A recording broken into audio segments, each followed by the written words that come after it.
गहरी रात की छाव में एक छोटे से गांव का नाम था कालापुर। यह गांव किसी के भी द्वारा नहीं जाना जाता था, क्योंकि इसकी कहानी भूतों और पिशाचों से घिरी हुई थी। यहाँ का वातावरण हमेशा से ही अजीब था।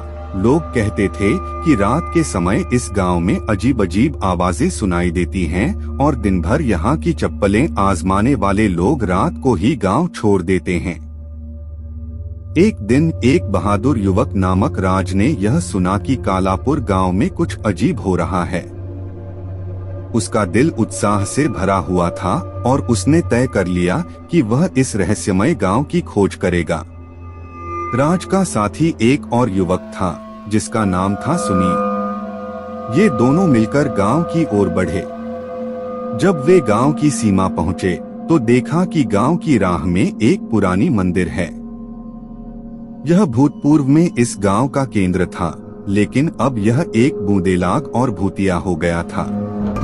वे मंदिर की ओर बढ़े और वहां से आवाज सुनाई देने लगी। क्या वहां कोई है? सुनील ने पूछा, लेकिन कोई जवाब नहीं आया। राज ने कहा, हमें मंदिर में जाकर देखना चाहिए। शायद वहां से ही यह सब कुछ हो रहा हो। वे मंदिर की दरवाजे की ओर बढ़े और जब वे दरवाजा खोला तो वहां कुछ नहीं था, सिर्फ अंधकार और एक अजीब सी चिरपिंग आवाज थी। धीरे धीरे वे मंदिर के अंदर बढ़ते गए और एक बड़े ही पुराने सिफारिश वाले कमरे में पहुंचे। राज ने देखा कि कमरे के बीच में एक पुरानी कुर्सी और एक पुरानी खोली हुई किताब रखी हुई है। वहां भी वही चिरपिंग आवाज आ रही थी। राज ने वह किताब उठाई और उसका ध्यानपूर्वक पढ़ना शुरू किया। किताब में लिखा था, यह गांव एक समय की बात है जब यहाँ सभी लोग खुश और समृद्धि में थे। लेकिन एक दिन गांव में एक रहस्यमय और भयंकर घटना हुई।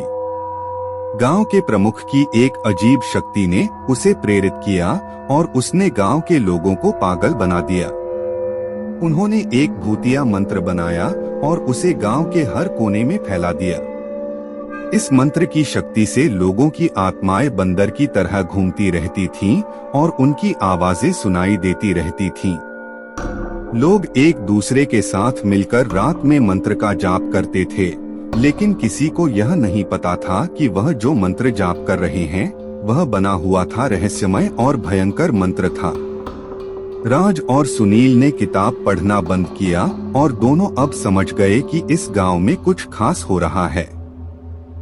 वे तय करते हैं कि इस रहस्यमय और भूतिया मंत्र को समाप्त करने के लिए कठिनाइयों का सामना करेंगे।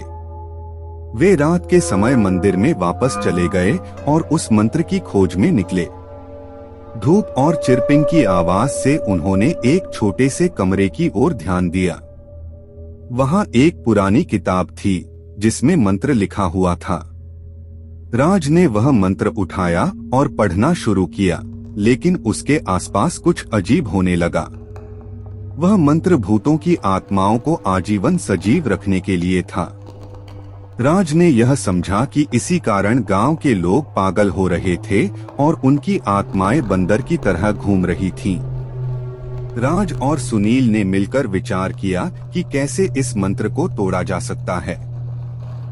वे एक योजना बनाई और अगले कुछ दिनों में गांव में गोष्ठी की। उन्होंने लोगों को समझाया कि वे यह मंत्र नहीं जापते हैं तो भूतों की आत्माएं उनसे मुक्त हो जाएंगी। लोग शुरुआत में थोड़ा हिचकिचाए, लेकिन धीरे धीरे वे राज की बातों को सुनने लगे। राज और सुनील ने लोगों को एक साथ मिलकर रात में वही मंत्र जापने का निर्देश दिया जिसका उन्होंने उन्हें सिखाया था। जब लोग नए मंत्र का जाप करने लगे तो उनकी आत्माएं धीरे धीरे शांत होने लगीं। बूंदलाग और भयंकर आवाजें थम गईं और गांव में फिर से शांति और सुरक्षा का माहौल बन गया।